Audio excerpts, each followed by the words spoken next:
Hello everyone, welcome again to our YouTube channel N K maths.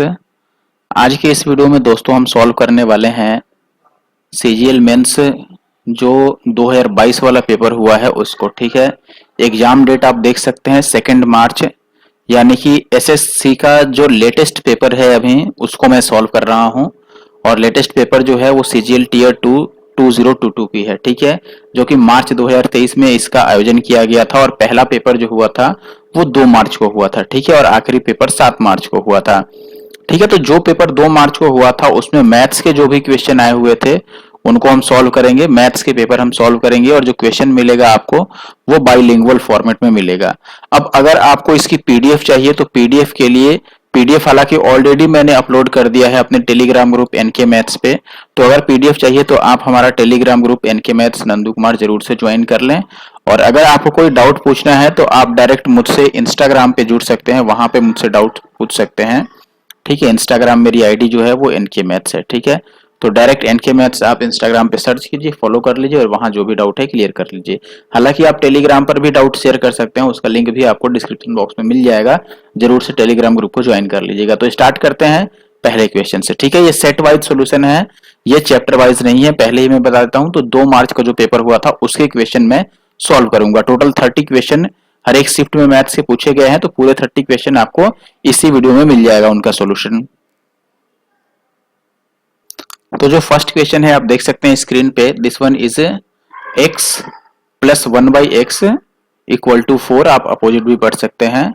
Then find x square plus 1/x square. ठीक है, मैं उल्टा क्यों पढ़ रहा हूं, क्योंकि जनरली क्वेश्चन वैसे ही लिख के आता था पहले से। आपको ये चीज पता होना चाहिए कि x प्लस 1/x अगर k दे रखा है आपको, तो अगर स्क्वायर निकालना है आपको x square plus 1/x square, this is equal to k square minus 2। अगर यहाँ प्लस गिवन होता है तो हम यहाँ निगेटिव यूज करते हैं, यानी कि माइनस। अगर यहाँ माइनस गिवन रहता तो यहाँ हम प्लस लिख लेते। तो जो दिया है डायरेक्ट इसका स्क्वायर करके 2 माइनस कर लो, तो 4 का स्क्वायर 16 माइनस 2 ये 14 आएगा। ठीक है, ये चीज याद रखिए कि इस बार सीजीएल टीयर 2 में कंपैरेटिवली जो मैथ्स के सेक्शन रहा है, मैथ्स से क्वेश्चन रहे हैं वो इजी रहे हैं। ठीक है, इजी टू मॉडरेट आप कह सकते हो किसी किसी पेपर में। ठीक है, किसी किसी शिफ्ट में, नहीं तो आप इजी ही लगा के चलो कि 90% जो क्वेश्चंस था वो इजी ही था। ठीक है, अब ये किसके लिए है, जो पहले से एसएससी देते आ रहे हैं उनके लिए तो ठीक है, वो नहीं भी देखेंगे ये वीडियो तो चलेगा। लेकिन जो 2023 सीजीएल की तैयारी कर रहे हैं या फिर सीएचएसएल की तैयारी कर रहे हैं उनके लिए ये देखना जरूरी है, क्योंकि सीजीएल और सीएचएसएल का जो पैटर्न है वो लगभग लगभग अब सेम हो गया है। ठीक है, तो इन लोगों के लिए देखना जरूरी है जो 2023 में सीजीएल या फिर सीएचएसएल को टारगेट कर रहे हैं। तो आप लोग जरूर से वीडियो को लास्ट तक देखें और वीडियो पसंद आए तो लाइक और कमेंट जरूर से कर दें। नेक्स्ट क्वेश्चन है, a basket contains 350 eggs if 12% of the eggs are rotten, 12% उसमें से सड़ा हुआ निकला, तो पूछ रहा है how many eggs are good enough to be sold, यानी कितने अच्छे हैं जिन्हें बेचा जा सकता है। आप बताओ सीधे सीधे 12% अगर सड़ गए हैं तो 88% सही बचे। टोटल 100% होता है, 350 में से 12% सरे हैं तो 88% क्या है बचे हुए होंगे सही सही। तो इसका 88% आप निकाल दो। ये 2 जीरो से 2 जीरो तो कैंसिल नहीं हो पाएगा, एक ही जीरो कैंसिल आउट कर सकते हो आप। और ये 7 पच्चे 35, ये 2 पच्चे 10 और 2 से 1 कट जाएगा 44। तो ये 4 सत्ते 28 और 7 चौके 28 और 2 30, यानी कि 308 जो है वो आपका सही आंसर है। नेक्स्ट क्वेश्चन की अगर मैं बात करूं, कह रहा है 40 litres of milk are kept in a container, 4 litres of milk were removed from this container and replaced with water. ठीक है, 4 लीटर को निकाल के उसकी जगह पर पानी मिलाया गया। The procedure was performed 2 more times. देखो 2 बार और अगर इसको परफॉर्म किया गया तो ओवरऑल 3 बार हो गया, 1 बार पहले और 2 बार वापिस से इसको रिपीट किया गया। अब ये लास्ट में पूछ रहा है how much milk does the container now hold, यानी कि कंटेनर में अब कितना मिल्क रह गया। आप सीधे सीधे लिख दो कि देखो 40 था भाई मेरे, पहली बार में 40 में से 4 निकल गया। आप बताओ अगर 4 निकाल दें 40 में से, इसका मतलब कि 1/10 निकल रहा है, 10 में से 1 निकला, इसका मतलब 9/10 रह गया। ठीक है, 10 में से 1 अगर माइनस हो गया तो 9/10 बचा, तो आप 9/10 लिख लो। और ये कितनी बार आपको लिखना होगा, जितनी बार ये प्रोसेस को रिपीट किया गया है। पूरा 3 बार किया गया था तो हम 3 टाइम्स इसको राइट करेंगे, ठीक है। अब एक जीरो से एक जीरो कैंसिल आउट होगा। ये बात समझ गए कि नीचे 2 जीरो बचा यानी कि 100 बचा, 100 से डिवाइड करोगे तो डेसिमल के बाद 2 पॉइंट जरूर आएगा, तो विदाउट डेसिमल वाला तो आंसर होगा नहीं, यानी कि ये दोनों गया। अब इसमें से कौन सा होगा, इसके लिए 9 का क्यूब आप जानते हो कि 9 का क्यूब 729 होता है। इसमें आप 4 से मल्टीप्लाई कर लो और डिवाइडेड बाई 100। अब ये 9 चौके 36 का 6 यानी कि लास्ट में 6 आएगा आंसर, जो भी हो उसका यूनिट डिजिट 6 बनेगा और वो ऑप्शन थर्ड में है। तो ऑप्शन थर्ड जो है वो सही आंसर है, ऑप्शन फर्स्ट नहीं हो सकता क्योंकि इसका यूनिट डिजिट मैच नहीं हो रहा है। नेक्स्ट क्वेश्चन आप देख सकते हैं। नेक्स्ट क्वेश्चन अपने पास सिंप्लीफिकेशन का है। तो सबसे पहले हम छोटे वाले क्वेश्चन से स्टार्ट करते हैं। यहाँ पे आप देखोगे जैसे कि नेगेटिव वाले को एक साथ ऐड करोगे तो ये भी 25 बनेगा, ये 25 ऑलरेडी है तो 25 माइनस 25 ये तो पूरा जीरो ही हो गया। फिर इस माइनस का भी कोई रोल नहीं रहा, इनको माइनस करोगे तो ये माइनस का 16 आ जाएगा और ये 30 के साथ माइनस आएगा ही आएगा, ठीक है। यहाँ पर माइनस रहेगा। अब ये माइनस माइनस प्लस हो जाएगा तो ओवरऑल 46 बच जाएगा आपका। क्वेश्चन नंबर 5 की बात करूं, what is the volume of the largest sphere that can be curved out of a cube of sides 21 centimetre. देखो अगर मैं क्यूब का 2D फिगर बनाऊं तो वो स्क्वायर के शेप में बनेगा और इसके अंदर एक स्फीयर रखा गया है। स्फीयर का 2D शेप बनाऊं तो वो एक सर्कल के जैसा बनेगा। अब यहाँ पर आप देख सकते हैं कि जो डायमीटर बनेगा वो इसके साइड के बराबर ही बनेगा, तो जो डायमीटर होगा वो 21 होगा, तो डेफिनेटली जो रेडियस बनेगा वो 21 का हाफ बनेगा। फिर वॉल्यूम जो होता है ये होता है 4/3 पाई आर क्यूब, पाई यानी कि 22/7, आर क्यूब यानी कि 21/2 3 टाइम्स इसे हमें रिपीट करना पड़ेगा। अब अगर कैंसिल आउट करें तो ये 2 से 1 4 कट जाएगा और इस 2 से आप काट लोगे 11 और ये 7 3 जा 21, ये कैंसिल आउट हो जाएगा। 21 का स्क्वायर 441 और गुणा में 11 कितना आ जाएगा, देखो 1 और 1 ये 4 और 1 5 और 4 और 4 8 और ये 4 4851, यानी कि ऑप्शन थर्ड जो है वो सही आंसर है। ये कुछ अपने पहले के वीडियो हैं और पहले के अपने जो प्लेलिस्ट है मेरे यूट्यूब चैनल के वो आप जरूर देख सकते हैं। यहाँ पर ये काफी इंपॉर्टेंट है अगर आप सीजीएल 2023 की या फिर सीएचएसएल 2023 की प्रिपरेशन कर रहे हो तो। अगला सवाल है साइन 25 और साइन 65 माइनस कॉस 25 और कॉस 65। मान लो अगर मैं इसको ही चेंज करता हूं तो आपने ये पढ़ा होगा फॉर्मूला कि कॉस 90 माइनस थीटा क्या होता है, ये साइन थीटा के बराबर होता है। तो अगर मैं इसको 90 माइनस 25 लिख दूं, ठीक है, या 90 माइनस क्या लिखूं कि 25 बने, जैसे मैं इसको लिख सकता हूं कि ये कॉस और 90 माइनस 65 है, राइट। 90 माइनस 65 ये आ जाएगा 25 और cos 90 minus theta sine theta भी होगा तो ये साइन 65 बन जाएगा। वैसे ही 65 को चेंज करोगे तो ये साइन 25 बन जाएगा। अब ये साइन 65 इंटू 25, ये भी 25 इंटू 65, दोनों वैल्यू सेम है तो माइनस कितना आ जाएगा, उनका डिफरेंस जो होगा वो 0। नेक्स्ट क्वेश्चन है, circle touches all 4 sides of a quadrilateral A B C D, ठीक है। इफ AB BC AD ये तीनों आपको दिया हुआ है, CD पूछ रहा है आपसे, जो पूछ रहा है उसका जो भी कह रहा है, एक मैं डायग्राम ड्रॉ कर देता हूं। मान लो ये कह रहा है कि एक सर्कल है, तो पहले एक सर्कल में बनाता हूं। जैसे मान लो एक सर्कल हमने ड्रॉ कर दिया। अब इसके कहने का मतलब है कि ये सर्कल जो है वो देखिए सर्कल जो है वो ABCD की चारों भुजाओं को स्पर्श करता है, यानी कि एक क्वाड्रिलेटरल है, इसके बाहर बाहर मान लो मैं इस टाइप से बना देता हूं, ठीक है, इसके चारों साइड को टच करेगा, ठीक है, इस टाइप का कुछ बनेगा। अब इसमें आपको जो दे रखा है, चलो नेमिंग कर लेते हैं हम A B C और D। आपको AB दे रखा है 18 यहां से यहां तक, ठीक है। BC 21 दे रखा है, ये पूरा 21 हो गया। और AD आपको दे रखा है AD, ये 15 दे रखा है आपसे। और CD पूछ रहा है कि CD क्या होगा, ये लेट से X है, ठीक है। तो यहां पर अब एक चीज आपको पता होनी चाहिए दोस्तों, जब भी ऐसा केस आपको बने तो जो अपोजिट साइड्स होते हैं ना उनका जो सम है वो सेम रहता है, यानी x और प्लस का 18, x और प्लस का 18, ये 15 और प्लस के 21 इसके बराबर होता है। ये आपने थ्योरम जरूर पढ़ा होगा, नहीं पढ़ा होगा तो अभी याद रखिए। इसको ऐड कीजिएगा तो 15 और 21 आपके पास 36 बनेगा। 36 में से 18 को माइनस करोगे तो 18 ही आएगा, तो ऑप्शन फर्स्ट जो है वो सही आंसर है, ठीक है।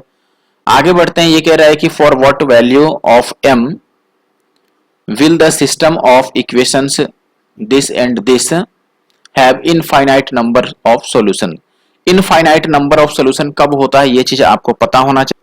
देखिए अब यहाँ पर जैसे मान लो आपने ये पढ़ा होगा कि x का कोफिशिएंट और इसमें x का कोफिशिएंट, इनका रेशियो ले लो यानी कि 17 और बटा 23, फिर y का कोफिशिएंट दोनों में ले लो, वो सेम होना चाहिए यानी कि m और इसमें y का कोफिशिएंट है 299। ठीक है, तो ये जब इक्वेशन सेम होता है ना तब इसका जो सॉल्यूशन निकलता है, नंबर ऑफ सॉल्यूशन, वो इनफाइनाइट होता है यानी कि अनगिनत हल। ठीक है, या अनेक हल जिसको हम बोलते हैं। तो यहां से आप काट लो, इससे ये 13 टाइम्स कट जाएगा और m की वैल्यू आएगा 17 इंटू 13, ये 7 या 21 यानी कि यूनिट डिजिट 1 होगा, जो कि केवल ऑप्शन बी में है, तो आगे बढ़ने की जरूरत नहीं है, यहीं से आंसर पता कर सकते हैं। The difference of simple interest from two banks on 8,000 in 3 years is 800। ठीक है, ये कह रहा है कि दो टाइप के बैंक हैं, दोनों में जो प्रिंसिपल है वो 8,000 है, समय 3 साल है, रेट बस अलग अलग है। तो सिंपल इंटरेस्ट में जो डिफरेंस आता है वो 800 का आता है। अब इसमें ये कह रहा है कि the rate of interest per annum in two banks are R1 and R2, then what is the value of R1 minus R2। आपसे डिफरेंस पूछ रहा है। देखो डिफरेंस तो दे ही दिया है मेरे भाई। देखो अगर मान लो आप लिखते कि पहले वाला बताओ भाई SI कितना होगा, तो SI आपको पता है कि P into R into T by 100 होता है। This is the basic formula for simple interest. अब इसमें आपको पता है कि बस R अलग है, P और T तो दोनों केस में सेम ही है, तो P इंटू टी अपॉन 100 ये तो कॉमन ही रह जाएगा और अंदर आपका बचेगा बस R1 minus R2। I hope कि आप ये बात समझ रहे हो। और यहाँ डिफरेंस जो 800 दिया है वो आ जाएगा, पुट कर लो यहाँ पर। P की वैल्यू जो है वो 8,000 है, T जो है वो 3 इयर्स है, और ये हो गया आपका 100, और ये R1 माइनस R2 तो आपको बताना ही है। राइट साइड में आ गया 800, ये 2 जीरो से ये 2 जीरो साफ हो गया, इस 8 से ये 8 कट गया, इस जीरो से ये जीरो कट गया, तो R1 माइनस R2 जो आएगा दोस्तों ये 10/3 आ गया, यानी कि 3 या 9 और 1/3, 3:1/3। ठीक है, ऑप्शन थर्ड। नेक्स्ट है find the average of the cubes of the first 5 natural numbers, यानी 1 क्यूब, 2 क्यूब, 3 क्यूब और ऐसे ही लास्ट में आएगा 5 क्यूब। इनका आपको बताना है दोस्तों एवरेज। अब देखो you know the formula for average, average means some upon number, यही होता है। सम निकालो, आपको पता है इसका सम लिखना पड़ेगा 1 cube plus 2 cube plus 3 cube और प्लस डैश डैश 5 क्यूब, और अपॉन इनका नंबर ये 5 संख्याएं हैं तो 5 आ जाएगा। अब ये चूंकि क्यूब के फॉर्मेट में है तो आपको ये फॉर्मूला पता होना चाहिए, या डायरेक्ट भी ऐड कर सकते हो क्योंकि 5 के क्यूब तक ही है, बहुत बड़ी बात नहीं है। ठीक है, अगर ये बड़ा रहता 5 के बदले 10 रहता या 20 रहता तब आप कैसे करते, तब आपको ये फॉर्मूला पता होना चाहिए कि ये जो होता है ये होता है n इंटू n प्लस 1/2 का स्क्वायर। ठीक है, होल स्क्वायर होता है यहाँ पर।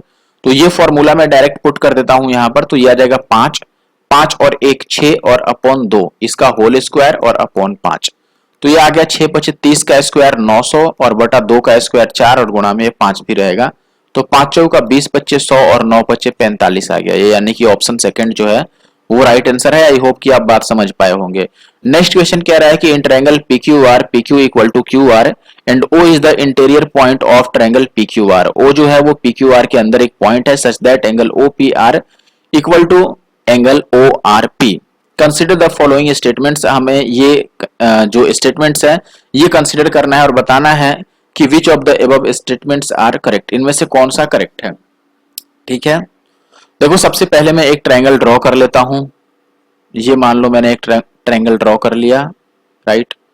इसमें आप देखोगे कि जो नाम है इसका वो PQR है और इसके अंदर एक पॉइंट है कोई O, लेट से दिस पॉइंट इज O। अब इसमें ये कह रहा है आपको पॉइंट इस तरीके से है कि OPR जो एंगल बनेगा, एंगल OP और R, चलो इसको बनाने के लिए मैंने इसको मिला दिया, और ORP। ठीक है, चलो यहीं से बात करते हैं। देखो सबसे पहले कह रहा है OPR यानी कि ये वाला एंगल, ये लेट से x है, तो ORP यानी कि ये वाला भी x होगा। अब आपको पता होगा किसी भी ट्रायंगल में अगर दो एंगल सेम हो गए तो उनके सामने के साइड भी सेम होते हैं, यानी कि ये वाली साइड और ये वाली साइड सेम हो गई, OP is equal to OR। एक चीज और आप गौर फरमा रहे हो कि दो साइड सेम हो गया, और जो PR है वो, चलो ठीक है PR की बात बाद में करेंगे, अभी पहले इसके आगे बढ़ते हैं। ठीक है, अभी इसकी जरूरत नहीं है। पहला कह रहा है कि जो POR है ये एक आइसोसेलेस ट्रायंगल है। आइसोसेलेस यानी कि जिसके दो साइड सेम होते हैं, POR। देखो POR ये आइसोसेलेस हो गया क्योंकि दो साइड सेम है या फिर दो एंगल सेम है तो आइसोसेलेस तो होगा ही। तो पहला तो सही है ही, ठीक है। और जिस ऑप्शन में पहला को सही नहीं कह रहा है वो तो गलत हो गया, यानी कि ये गलत हो गया और ये गलत हो गया। अभी भी दो ऑप्शन सही है, तो अब बस दूसरे को चेक करने की जरूरत है कि दूसरा सही है या नहीं। दूसरा कह रहा है कि O is the centroid of angle triangle PQR। O जो है वो सेंट्रॉइड है, ये कह रहा है। आपको पता होना चाहिए कि सेंट्रॉइड हम किसको बोलते हैं, जहां पर मीडियन मिलता है। मीडियन किसको बोलते हैं, जो किसी साइड को ठीक मिड पॉइंट पर आकर मिलता है। सामने के वर्टेक्स से ठीक मिड पॉइंट पर अगर हम लाइन अटैच करते हैं, यहां से ड्रॉ करते हैं, तो उसमें जो सेंटर बनता है तीनों मीडियन ड्रॉ करने पर वो इन सेंटर आपका होता है, जिसको सेंट्रॉइड भी बोलते हैं। ठीक है, ठीक है। तो सेंटर वो मैंने आपको जैसे बता ही दिया। अभी 1 मिनट यार, ये क्या होने लगा। Yes 1 minute, just give me a minute. Yes, आप ये बात तो समझ गए कि जो मीडियन होता है, मीडियन का जो मीटिंग पॉइंट होता है, जहां पर तीनों मीडियन मीट करते हैं, एक दूसरे को कट करते हैं, उस पॉइंट को हम सेंट्रॉइड बोलते हैं। ठीक है, और यहां पर ये स्पेसिफाई नहीं हुआ है अभी कि ये मीडियन होगा कि नहीं। जैसे इसको आगे बढ़ाते तो ये मीडियन होना चाहिए था, ये भी मीडियन होना चाहिए था, और यहां से ड्रॉ करें तो ये भी मीडियन होना चाहिए था, तब वो सेंट्रॉइड होता। चलो मान लो आपको ये पता नहीं चल पा रहा है तो आगे देख लो। ये थर्ड वाला आपसे कह रहा है कि PQO और RQO ये दोनों क्या है, कॉन्ग्रुएंट हैं। देख लो कॉन्ग्रुएंट हो रहे हैं कि नहीं। PQO ये हो गया PQ और O, ये वाला, ये ट्रायंगल हो गया PQO। और दूसरा कह रहा है आपसे RQO, यानी कि RQ और O, क्या ये दोनों होंगे कॉन्ग्रुएंट। ये आप चेक कर सकते हैं इजिली, ये बहुत आसान है। जैसे इस दोनों में देखो, ये वाली लाइन तो दोनों में सेम ही है, ठीक है। और अगर ऐसे ड्रॉ कर दोगे, देखो आप ये बात समझ लो, एक तो PO, ठीक है, और इधर से आपका RO, ये सेम हो गया पहला। दूसरा आप ये देखो कि जो QO है ये तो दोनों में कॉमन ही है। सॉरी, QO ऐसे नहीं लिखना है, QO दोनों में ही कॉमन है।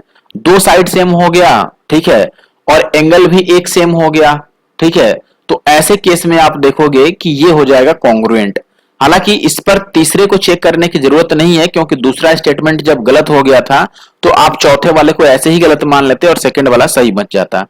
ठीक है, आगे कह रहा है आपसे कि a bike is sold for this rupees by allowing a discount of 44% on its mark price. The mark price आपसे पूछ रहा है। देखो 44% अगर डिस्काउंट कर चुका है, इसका मतलब कि पहले की प्राइस 100 था तो ये 44 में ऐड किया, या डायरेक्ट आप उल्टा कॉन्सेप्ट लगा लो, इसको ऐसे ही लिख लो 87500, और 100/44% का डिस्काउंट दिया है तो 100 में से 44 क्या कर लो आप, माइनस कर लो, यानी कि ये बचेगा 56। बस इसको कैंसिल आउट कर लो। अब यहां पर एक एक्स्ट्रा क्वेश्चन नीचे आ गया है, नो वरी। अब अगर काटते हो तो ये 14 से कट जाएगा, 14 चौके 56, 14 से इसको काट के ट्राई कर लें, फिर 14 छक्के 84, फिर बचेगा 3 और 5, तो 14 दूना 28 और 14 25 70 और 1 0, और 4 से कट जाएगा 25 चौके 100। ठीक है, अब देखो इसको मल्टीप्लाई करना है हमें 6 2 5 और 0 इंटू 25। ठीक है, अब अगर आपको याद हो इस जीरो को मैं हटा दूं तो ये आपको पता है कि ये 25 का स्क्वायर है, और इंटू ये एक 25 रहेगा, और इस जीरो के बदले में मैं लिख देता हूं 10। तो सबसे पहले आप देखोगे कि 25 का क्यूब पर एक जीरो बनेगा, और 25 का क्यूब होता है 15625, तो ये 15625 और एक जीरो, दो जीरो वाला तो ऐसे भी आंसर नहीं होगा, और एक जीरो तो आना ही आना है, बस लास्ट में सिंगल जीरो बचेगा, ये भी आप समझ रहे हो। तो ये तीनों तो ऐसे भी गलत हो रहा है, लास्ट ऑप्शन सही बच जाएगा आपका। आगे बढ़ते हैं, ये कह रहा है कि the number this is divisible by which of the following number, ये किससे कटेगा। सबसे पहले आपको देख के दिमाग में ये बात चला होगा कि लास्ट का दो डिजिट जो है 16, ये 4 से डिवाइड हो रहा है। अगर लास्ट का दो डिजिट 4 से डिवाइड होता है तो पूरा नंबर 4 से डिवाइड हो जाता है। अब चूंकि ये 4 से डिवाइड हो रहा है तो सबसे पहले आपके बात में दिमाग आया होगा, सॉरी आपके दिमाग में ये बात आया होगा कि ये भी सही हो सकता है, ये भी सही हो सकता है, और ये भी सही हो सकता है, क्योंकि ये तीनों ही 4 के मल्टीपल्स हैं। ये नहीं सही होगा। अब 12 होगा कि नहीं, ये जांचने के लिए आपको ये चेक करना पड़ेगा कि क्या ये 3 से डिवाइड हो रहा है।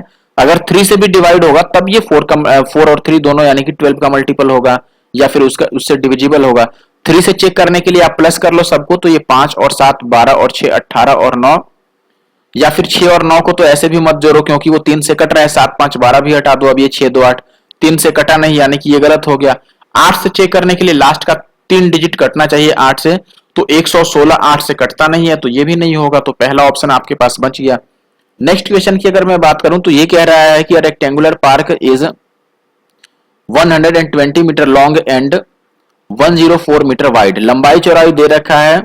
A 1 metre wide path runs along the boundary of the park. ठीक है, अब देखो बाउंड्री की बात कर रहा है तो मैं बाउंड्री बना ही देता हूं यहां पर। जैसे ये कह रहा है कि स्क्वायर रेक्टेंगुलर शेप में ये एक पार्क है और इसके चारों तरफ एक रोड भी है जिसकी बाउंड्री दे रखा है। ठीक है, और जो बाउंड्री है उसकी जो विड्थ है वो कितनी है, 1 मीटर है, सेंटीमीटर है, 1 मीटर है। ये दोनों साइड इधर भी आपका ये 1 मीटर बढ़ेगा, हालांकि चारों साइड ही ये बढ़ेगा, इधर भी 1 मीटर बढ़ेगा और इधर भी 1 मीटर बढ़ेगा। टोटल देखो, अब इसमें आपसे ये पूछ रहा है यदि प्रत्येक मीटर पर, मैं लास्ट का एक बार पढ़ रहा हूं, सफेद रेखा पोतने पर 2.5 रुपए खर्च होते हैं, तो रास्ते के अंदर किनारों को पूरी तरह से पोतने पर कितना खर्च आएगा। यानी कि इसको पोतने की ये बात कर रहा है। पोतने का मतलब कलर करने का, पेंट करने का। ठीक है, वही आप समझ लो। तो चेक करते हैं कितना बनेगा भाई। देखो, अगर कुछ नहीं समझने आता है ना आपको, तो आप यहां पर देख लो कि दिया क्या रखा है। यहां पर ये दे रखा है, देखो कॉस्ट यहां पर 2.5 रुपए कॉस्ट है इच मीटर। अगर मीटर बोला है तो ये लाइन को पोतने की बात कर रहा है, सीधी सी बात है। एरिया निकालने की जरूरत नहीं है, यहां पर पेरीमीटर की जरूरत है। ठीक है, ये बात समझिए, पेरीमीटर यानी कि परिमाप हिंदी में। और अगर यहां मीटर स्क्वायर या फिर आपको स्क्वायर मीटर दिया रहा था, वर्ग मीटर, तो वहां पर हम एरिया निकालते हैं, हम यूनिट से पकड़ रहे हैं। ठीक है, मान लो हमें नहीं पता चला कि ये रास्ते के अंदर किनारों को पोतने, अब हालांकि किनारे से आपको समझना चाहिए कि रास्ते की बात नहीं कर रही है। This is not your mistake, sorry, let me change. देखो, ये रास्ते को कलर करने की बात नहीं कर रहा है, इस लाइन को कलर करने की बात कर रहा है बस। ठीक है, ये कैसे पता चला? अब देखो, पहले तो मैंने ध्यान नहीं दिया कि ये किनारा लिखा है या एज लिखा है। यहाँ पे एज लिखा है तो वो भी क्लियर कट लिखा है, लेकिन हमने यूनिट से पता लगा लिया कि देखो भाई, यूनिट जो है ये यहाँ पर दे रखा है प्रत्येक मीटर। ठीक है, इच मीटर, तो मीटर जो होता है वो पेरीमीटर या फिर साइड का यूनिट होता है, लेंथ का यूनिट, वो एरिया का तो होता नहीं है, तो एरिया निकालने की जरूरत नहीं है। ये बस लाइन का देख लो आप कितना बनता है। आप देखोगे कि लंबाई जो था वो 120 था, लेकिन दोनों ही साइड से 1-1 मीटर कम हो जाएगा, तो ये 118 रह जाएगा लंबाई। ठीक है, ये 118 हो गया, और इसको भी दोनों साइड से 1-1 कम कर दो तो 104 से ये 102 बन जाएगा। ठीक है, तो टोटल इसका पेरीमीटर कितना बनेगा, 2 इंटू एल प्लस बी, ये आपने पढ़ा होगा। ठीक है, तो हम यहां निकाल लेते हैं 2 इंटू एल प्लस बी, तो इस दोनों को ऐड कर दो, 8 और 2 10। ठीक है, और 11 और 10 21 और 1 22, 220, तो पेरीमीटर आ गया आपके पास 440, और इतना गुना में 2.5 रुपए कर दो बस। तो ये देखो कि जीरो से ये पॉइंट कट जाएगा, 25 चौके 100 के जीरो, 25 चौके 100 और 10 110, तो ये 1100 रुपए बनेगा, यानी कि ऑप्शन 4। आगे बढ़ते हैं। अब नेक्स्ट क्वेश्चन ये कह रहा है कि 2 numbers are respectively 10 and 25% more than the third number, the ratio of the 2 number. देखो, अगर तीनों संख्याओं को मैं एबीसी मानूं और थर्ड अगर 100 है, तो ये कह रहा है कि फर्स्ट वाला 10 ज्यादा होगा 110, और सेकंड वाला 25% यानी कि ये 125 होगा, और फर्स्ट और सेकंड का रेशियो पूछ रहा है, तो ये कट जाएगा ना 5 से, ये 22 बचे 110 और 25 बचे 125, तो 22 और 25 आएगा ऑप्शन फर्स्ट। आगे बढ़ते हैं। नेक्स्ट क्वेश्चन कह रहा है कि the ratio of incomes of 2 employees is 7:4 and the ratio of their expenditures is 3:1 if each of them manages to save 4800 per month। देखो, अब यहाँ पर डायरेक्ट आप क्या कर सकते हो, एक तो डायरेक्ट माइनस करके चेक कर लो कि क्या ये सेम आ रहा है, और सेम नहीं आ रहा है तो आप क्रॉस प्रोडक्ट यूज कर लो। जैसे 7-4 का इनका इनकम था और 3-1 का इनका एक्सपेंडिचर है। अगर इनकम में, सॉरी 3-1, इसको माइनस करोगे तो आपको यहाँ पर सेविंग बचना चाहिए, और सेविंग 4800 का है, तो ये भी 4800 आएगा, यहाँ भी 4800। अगर मैं क्रॉस प्रोडक्ट अप्लाई करता हूं तो ये 7 1 जा 7 और ये 4 3 जा 12, तो 12 में से 7 को माइनस करोगे तो 5 आ जाएगा, और इनका डिफरेंस आ गया 2 का, और इनटू का ये 48 हो गया। ये ध्यान रखना कि हम क्रॉस प्रोडक्ट में इसको भी मल्टीप्लाई करते हैं, लेकिन जब ये दोनों नंबर सेम है तो मल्टीप्लाई करने की जरूरत नहीं है, ये कॉमन हो जाएगा। आप डायरेक्ट इनका डिफरेंस ले लो और फिर इसमें से कोई एक लिख लो। ठीक है, तो 5 की वैल्यू यहाँ पर 96 आ गया, और हमसे क्या पूछ रहा था, उनकी मासिक आय का योग, यानी कि 7 और 4 11 की वैल्यू 11 की वैल्यू कैसे पूछ रहा है यार? अच्छा 11 की ही वैल्यू पूछ रहा है, यहाँ पर मैंने डबल जीरो छोड़ रखा है तो ये डबल जीरो आएगा।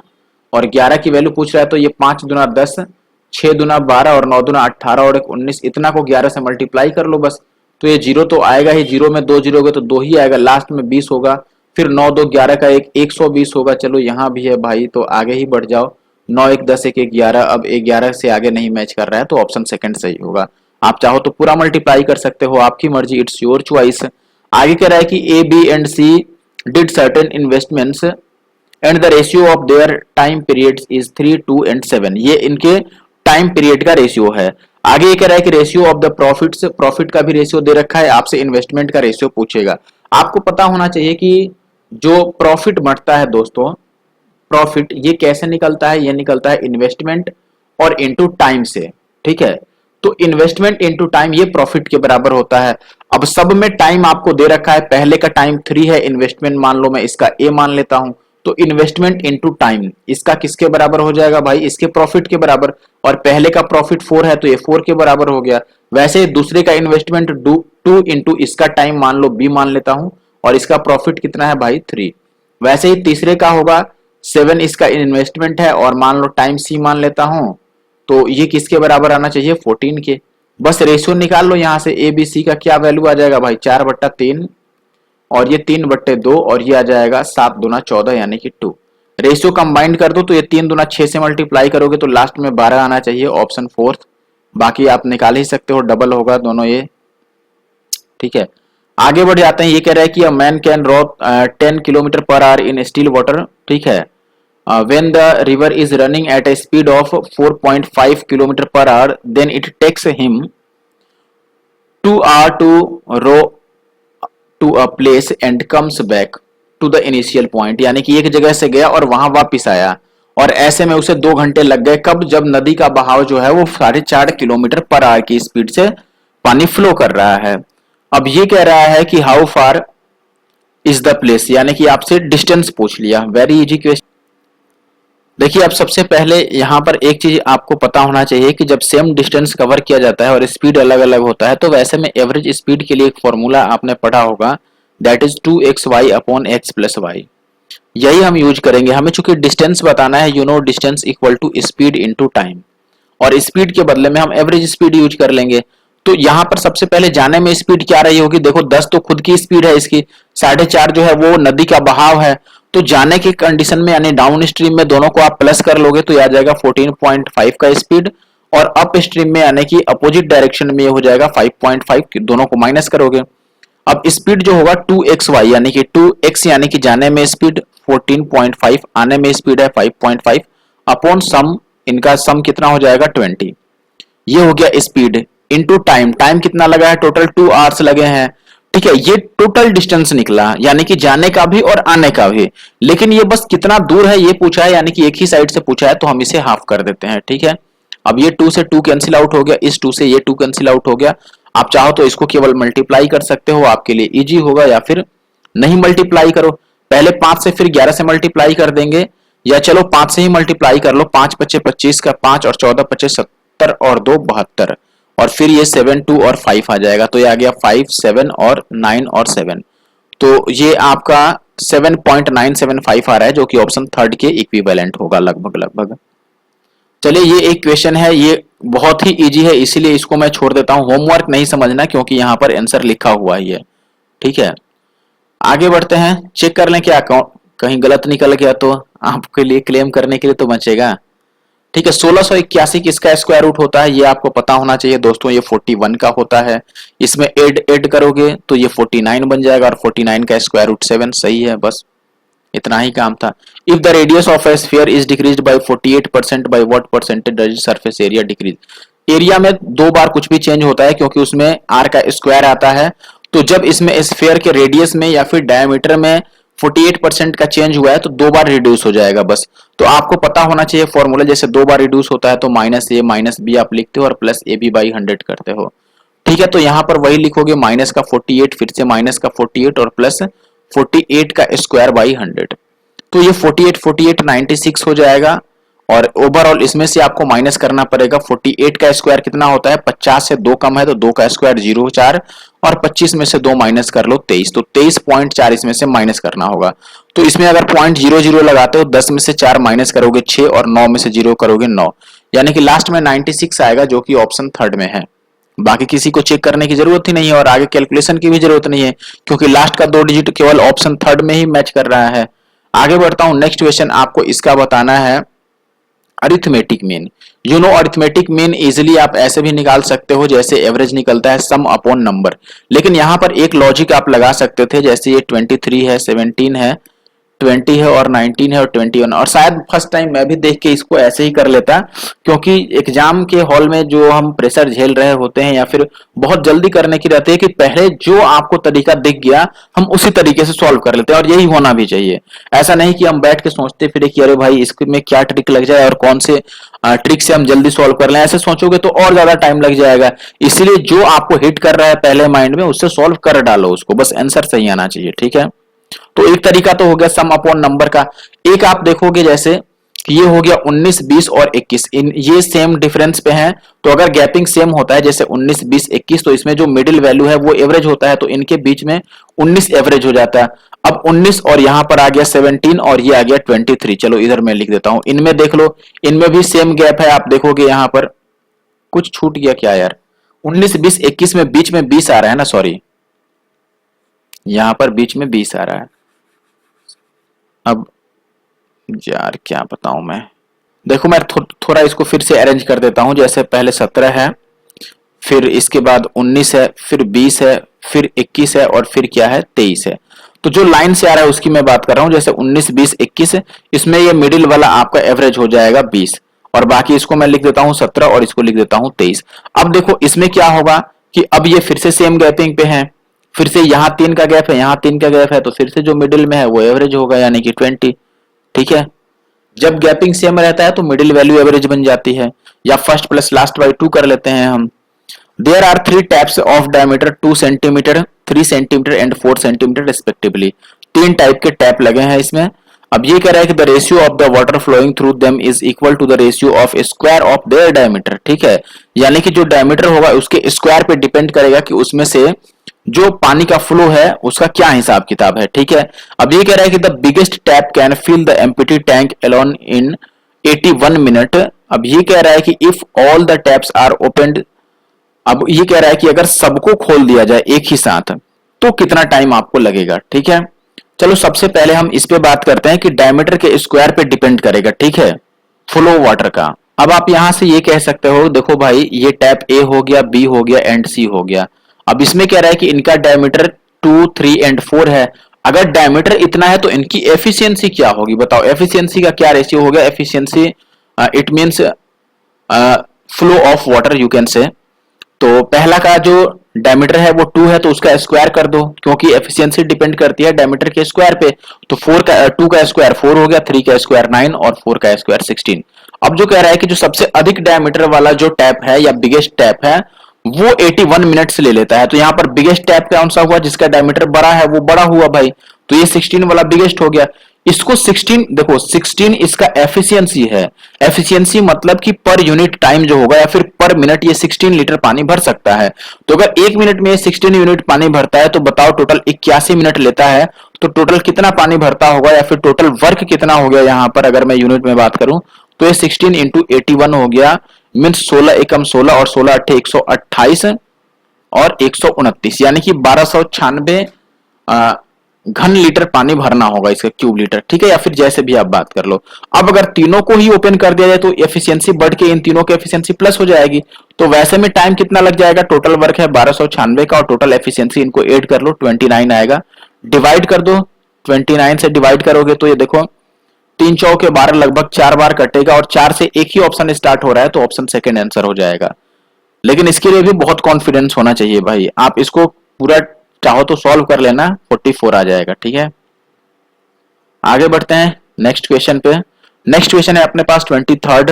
एबीसी 3 बिंदु इस प्रकार है भाई, A B C are 3 points such that A B equal to 9 centimetre, B C 11 centimetre and AC is 20 centimetre. The number of circles passing through the points A B C अच्छा बताओ भाई, ये तीनों अगर इस लाइन में दे दिया इस प्रकार से है कि ए बी 9 है और ये 20 है और ये 11 है, आप देख रहे हो कि इनका सम इसके बराबर है। You can easily understand A B plus B C equal to A C. ये बात हो रहा है कि नहीं? ए बी है 9, बी सी है 11 और ए सी है 20। और ये होने का मतलब क्या है कि ये तीनों कोलिनियर है, संरेख है, ठीक है, यानी कि एक ही लाइन पे ये यहां पर स्थित हैं। ये ए हो गया, बी हो गया और सी हो गया। अब ऐसे में बताओ कि क्या कोई ऐसा सर्कल ड्रॉ करना पॉसिबल है जो तीनों ही पॉइंट्स को टच कर दे, इसको भी टच कर दे, इसको भी टच कर दे, इसको भी टच कर दे? पॉसिबल ही नहीं है, ये तीनों संरेख नहीं होना चाहिए, अलग अलग होना चाहिए था, तब हम एक सर्कल ऐसा ड्रॉ कर पाते। अभी यहां से सर्कल कोई भी ड्रॉ करने वाला आप चाहो तो इससे मैच कर सकते हो या फिर इससे मैच कर सकते हो, किसी दो पॉइंट को ही वो टच कर सकता है, तीनों को नहीं। तो ऐसा एक भी पॉसिबल सर्कल नहीं है, इसीलिए नंबर ऑफ सर्कल्स क्या हो जाएगा? 0। नेक्स्ट क्वेश्चन है, इसका आपको जो डिस्ट्रीब्यूशन यहां पर गिवन है इसका मोड बताना है, ठीक है। अब यहां पर आपको एक फॉर्मूला पता होना चाहिए मोड निकालने का। फॉर्मूला क्या याद रखना पड़ेगा आपको? फॉर्मूला जो है वो मोड का है, ठीक है। मोड का फॉर्मूला कौन सा आपको याद रखना पड़ेगा? L plus F minus F1 upon 2F minus F1 minus F2 और इनटू का H। ये फॉर्मूला आपको याद रहना चाहिए, ठीक है। इसमें सबका मतलब भी मैं बता देता हूं। जैसे सबसे पहले तो बात करते हैं F क्या होता है। F आपने अगर संचयी ब्रह्मवर्ता कभी पढ़ा हो, ठीक है, जैसे वो हम कैसे निकालते हैं, मान लो ये 8 है तो इसका 8 ही रह जाएगा। नेक्स्ट में 7 है तो इनको प्लस करके हम लिखेंगे 8 और 7 15, फिर इनको प्लस करके लिखोगे ये आ जाएगा 13, फिर इनको प्लस करके लिखोगे, ठीक है, तो ये आ जाएगा 9 और 6 15, ये 11 और 9 कितना आ जाएगा आपके पास दोस्तों? 20, और इनको प्लस करोगे तो ये आ जाएगा आपके पास 21, ठीक है। अब यहां से आप देखोगे कि इसका जो भी हाफ बनेगा इसको हम n से डिनोट करते हैं जनरली, तो n का जो हाफ बनेगा यानी कि 21 का आधा वो 10.5 बन गया। तो 10.5 या फिर इससे ऊपर का जो यहां पर फ्रीक्वेंसी होगा ना उसको हम मोड का क्लास मानते हैं, ठीक है, मोड क्लास। तो आप यहां पर देखोगे जैसे, ठीक है, तो आप देखोगे कि 10.5 से ठीक बड़ा इसमें क्या है? 11 है, ठीक है। 11 के लिए क्लास क्या बनेगा, इंटरवल क्या बनेगा आपका? 25 to 30। तो इसमें जो L बना लोअर लिमिट होगा इसका, यानी कि ये 25 हो गया। F क्या हो गया हमारा? 11। F1 क्या हो गया? F1 हो गया आपके इससे एक पहले वाला, ठीक है। तो इसके पहले क्या है आपका? 9, ठीक है। पहले या बाद का जो भी देखना है आपको फ्रीक्वेंसी ही देखना है। और F2 उसके बाद वाला हो गया फ्रीक्वेंसी, तो यहां पर Ft की वैल्यू क्या हो जाएगी? 11 के बाद जो है वो 10 है। और H क्या है यहाँ पर? इंटरवल का जो डिफरेंस है, हर एक कितना कितना का डिफरेंस आ रहा है? 5-5 बढ़ रहा है यहाँ पे, जैसे ये 5 बढ़ रहा है, ये 5, ये 5, तो 5 आ गया। बस डाटा फिट कर दो इसमें, तो L के जगह पर आपका आ जाएगा 25 प्लस ये आ जाएगा F माइनस F1, यानी कि 11 में से 2 माइनस करोगे 9, नीचे आ जाएगा 2F। 2F का मतलब 11 दूना 22 में से ये 9 और 10 19 जाएगा, तो ये बचेगा 3, ठीक है। ये 9 मैंने गलत लिख दिया, क्या? F माइनस का F1, ठीक है। तो F 11 में से 9 को माइनस करोगे तो 2, ठीक है। और यहां पर आ जाएगा 5, तो ये 5 गुना 10/3 आ गया, तो ये 25 और प्लस 10/3 यानी कि 3 1/3, तो 25 और 3 28 और 1/3 का मतलब 3 तो ऑप्शन 4 जो है वो राइट आंसर है। आगे बढ़ जाते हैं। अब ये कह रहा है कि इसमें कि एक आदमी 5000 में एक मशीन खरीदता है, 1 वर्ष बाद उसे 6000 में बेचता है, 2 वर्ष बाद फिर से उसी मशीन को 8000 में खरीदता है और 10000 में बेच देता है, तो ओवरऑल लाभ या हानि क्या हुआ? देखो, जब 5000 में खरीद के भाई 6000 में बेचता है तो वहां पर 1000 का फायदा हो गया, और जब 8000 में खरीद के 10000 में बेचता है तो वहां पर कितने का फायदा हो गया? तो आप बोलेंगे वहां 2000 का फायदा हो गया। तो टोटल जो फायदा हो गया इसको वो 3000 रुपए का फायदा हो गया। और टोटल खरीदारी कितने की थी?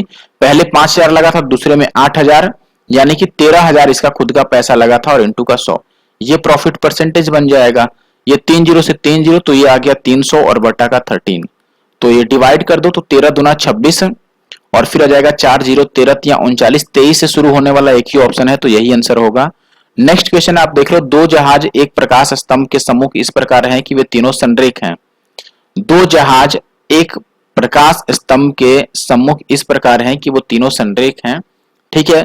शीर्ष स्तंभ से 2 जहाजों का अवनमन कोण जो है वो आपके पास 30 डिग्री और 60 डिग्री है। यदि उनके बीच की दूरी 230 √3 मीटर है तो प्रकाश स्तंभ की ऊंचाई बताइए। तो सबसे पहले डायग्राम बनाते हैं। डायग्राम बनाने के लिए हमें लाइन की जरूरत पड़ेगी। जैसे मान लो ये मैंने ड्रॉ कर दिया एक, ये आपका प्रकाश स्तंभ हो गया, ठीक है, यानी कि लाइट हाउस हो गया। इसके दोनों साइड में, तो पहले मैं डायग्राम ही ड्रॉ कर देता हूं फिर समझाता हूं। जैसे मान लो आप कि ये लाइट हाउस हो गया, जिसका नाम मैं ये रख देता हूं P और Q, ठीक है, और ये R है अपना और S है। R और S दोनों आपका जहाज है, यानी कि यहाँ पे दोनों शिप हैं, ठीक है। एंगल जो है एक के पास 30 डिग्री का है और एक के पास 60 डिग्री का है। अब मान लो आपने अगर पढ़ा होगा ये रूल कभी भी हाइट एंड डिस्टेंस में, सबने लगभग पढ़ा होगा, अगर पहले कभी पेपर दिया है तो या हाइट एंड डिस्टेंस पढ़ा है तो। जैसे ये 30 डिग्री है, 30 डिग्री के सामने अगर मैं √3 मान लूं, तो ये 30 है तो ये 60 बचेगा, क्योंकि ये तो 90 डिग्री यहाँ पे आएगा ना, ठीक है, हाइट एंड डिस्टेंस है तो 90 डिग्री आएगा। अब देखो जब 30 के सामने √3 है तो 60 के सामने उसका √3 टाइम्स आएगा, यानी कि ये 3 आ जाएगा। फिर इस वाले ट्रायंगल में आप देखोगे कि 60 के सामने √3 है, अगर ये 60 है तो 90 में से माइनस करो, ये 30 बचेगा। 60 के सामने √3, तो 30 के सामने क्या आता है उसको √3 से डिवाइड करते हैं। जो भी 60 के सामने वैल्यू होती है उसको √3 से डिवाइड करने पर 30 के अपोजिट वाला साइड आता है। तो √3 को √3 से डिवाइड करोगे तो कितना आएगा, 1 ही आएगा। तो ये ओवरऑल 3 और 1 4 बच गया। ये पहला शिप, ये दूसरा शिप, दोनों के बीच का डिस्टेंस 4 आ गया। लेकिन क्वेश्चन में दोनों के बीच का डिस्टेंस है 230 और √3, और हमसे लाइट हाउस का हाइट पूछा है, यानी कि √3 का वैल्यू पूछा है। अगर इसकी वैल्यू इतनी है तो √3 की वैल्यू कितनी होगी, √3 से इसको मल्टीप्लाई कर दो तो 23 या 69, यानी कि इतना आएगा, और डिवाइडेड बाई 4। इसको डिवाइड कर दो 17 चौके 68 और फिर 4 दूना 8 और 0.5, तो 172.5 आ गया। अगला सवाल अपने पास देखिए क्या है। लो ये हिंदी में ही रह गया, चलो कोई बात नहीं, अब इसको मैं कर ही देता हूं। ये कह रहा है कि एक कांच के पात्र में, यानी कि एक शीशे का बर्तन है, पॉट है, उसमें 6 व्हाइट, 8 ब्लैक, 4 रेड और 3 ब्लू कंचे हैं, ठीक है, ये अलग अलग है। अब इसमें से ये कह रहा है कि उसमें से एक कंचे को रैंडम निकाला जाता है। आपको बताना है कि जो रैंडमली उसमें से पिक किया गया है उसके ब्लैक या फिर ब्लू होने की क्या प्रोबेबिलिटी है। तो आपको पता होना चाहिए, यहां पर आपसे ब्लैक या फिर ब्लू पूछ रहा है, तो पहले देख लो ब्लैक या ब्लू कितने हैं टोटल। तो आप देखोगे कि ब्लैक यहां पर 8 है, ब्लू यहां पे 3 है, तो टोटल आप लिख लो ब्लैक या फिर ब्लू और अपॉन टोटल ओवरऑल जो है, टोटल ओवरऑल ये, तो ब्लैक या ब्लू टोटल 8 और 3 11 है, और ऐसे में टोटल है कितने, 8 6 14 4 18 और 3 21, तो 11/21 आ रहा है, यानी कि ऑप्शन फर्स्ट। आगे बढ़ते हैं नेक्स्ट क्वेश्चन। यहां पे कह रहा है कि a glass jar contains 6 white 8 black, लो ओ भाई यार ये तो वही क्वेश्चन वापिस आ गया ना, लेकिन यहाँ पर हिंदी में अलग है। चलो हिंदी वाला मैं ऐसे समझा देता हूं आपको। यहाँ पर हाफ ईयरली केस दिया गया है सीआई में, ठीक है, सीआई में हाफ ईयरली केस है, और यहाँ पर आपको प्रिंसिपल दिया है 8000 और आपको रेट दिया है 20% और टाइम दिया है आपको 1 ईयर, और आपसे सीआई पूछ रहा है कि क्या होगा, और यहाँ पर हाफ ईयरली का केस है। तो ये आप निकाल लो, हाफ ईयरली में क्या होता है, रेट होता है आपका हाफ और टाइम डबल, तो रेट हाफ करोगे तो ये 10% हो जाएगा, रेट हाफ हो जाएगा। टाइम अगर आप डबल करोगे तो ये 2 हो जाएगा। अब 10% के हिसाब से 2 साल का सीआई आपने पढ़ा होगा कि 21% होता है, तो इसका 21% निकाल लो, इसका 1% होगा आपका 80 और 21% 21 से मल्टीप्लाई कर दो, 21 8 168 होता है, और ये 0 आ जाएगा, यानी कि फर्स्ट ऑप्शन। आगे बढ़ते हैं, यहां भी नहीं, यहां पर सही है। ये कह रहा है कि the product of 2 numbers is 1500 and their H C F is 10, the number of such possible pairs is. अच्छा बताओ ऐसे पॉसिबल पेयर कितने होंगे, ये आपने बहुत पढ़ा होगा पहले। जैसे आपने एक फॉर्मूला पढ़ा होगा H C F into coprime, this is equal to L C M. तो अगर मैं एचसीएफ 10 लेता हूं और को प्राइम में एक्स इंटू वाई को ले लेता हूं, और एलसीएम यहाँ पे 1500 है, तो ये 10 से 10, तो 2 आपको ऐसे नंबर अब चूज करना पड़ेगा, 2 पेयर जिनको मल्टीप्लाई करके 150 आ जाए। और वो क्या होना चाहिए, को प्राइम भी होना चाहिए। को प्राइम मीन्स उसमें कुछ भी कॉमन नहीं होना चाहिए, जो कॉमन वैल्यू होनी चाहिए वो 1 हो सकता है, इसको छोड़ के और कुछ नहीं। तो आप देखोगे कि एक तो हम 150 और इंटू 1 ले सकते हैं, 75 गुणा 2 ले सकते हैं, 25 गुणा 6 भी ले सकते हैं, ठीक है, और क्या ले सकते हैं 150 बनाने के लिए। इनको रिवर्स करने का तो कोई फायदा है नहीं, 15 गुना 10 भी ले सकते हैं, लेकिन ये सब तो फालतू के हैं, इसमें कॉमन हो जा रहा है, यहां भी कॉमन हो जा रहा है। 25 छक्के 150, नहीं सॉरी, यहां कॉमन नहीं हो रहा है कुछ भी। लगता है हमने कुछ गड़बड़ कर दिया, क्योंकि यहाँ पर तो ऐसे ही 3 दिखने लग गया। अच्छा, यहाँ पे प्रोडक्ट दिया है, ठीक है, सॉरी प्रोडक्ट दिया है और हमने एलसीएम वाला फॉर्मूला यूज कर लिया, सॉरी ये गलत हो गया। प्रोडक्ट जब दिया है तो हम एचसीएफ से मान लेते हैं, जब एचसीएफ 10 है तो दोनों नंबर हम मान लेते हैं, एक 10x और एक मान लेते हैं हम 10y, ठीक है। और दोनों का जो प्रोडक्ट है वो कितना है, 1500 है। तो ये 2 जीरो से 2 जीरो कैंसिल आउट हो जाएगा, तो x इंटू वाई आपको 15 लाना है। तो अब देख लो क्या क्या कर सकते हो आप, या तो 15 इंटू 1 कर सकते हो या 5 इंटू 3 कर सकते हो। दो ही पॉसिबिलिटी है, ध्यान रखना इसको रिवर्स करके नहीं लिखना है, ठीक है। तो 2 पॉसिबिलिटी है, तो ऑप्शन सेकेंड, ठीक है ना, सॉरी थर्ड ऑप्शन। अगला है आपको 10a प्लस बी रूट 3 दिया है और 10a minus B 1 by root 3 दिया है, तो आपको a और b का वैल्यू बताना है। अच्छा बताओ रूट 3 कितने पे आता है, 10 में कितने डिग्री पे रूट 3 आता है, आप बोलोगे 60 डिग्री पे, तो a प्लस बी जो है वो 60 हो गया, ठीक है। और a माइनस बी जो होगा वो कितना होगा बताओ, 1/3 आता है 30 डिग्री पे। अब यहां से बताओ दो नंबर ऐसा पकड़ लो जिसको सम जोड़ के आ जाए आपका 60 और डिफरेंस उसका हो कितना 30, यही पॉसिबल है, क्योंकि इसमें डिफरेंस 0 ही है, इसमें जोड़ के 60 नहीं होगा, इसमें डिफरेंस नेगेटिव ही आ रहा है, ठीक है। आगे बढ़ जाते हैं, ये आप सॉल्व भी कर सकते हो इक्वेशन, आगे लगता है क्वेश्चन खत्म हो गया। अब ये लास्ट क्वेश्चन था, आपको पता है कि मैथ में 30 क्वेश्चन ही आए थे।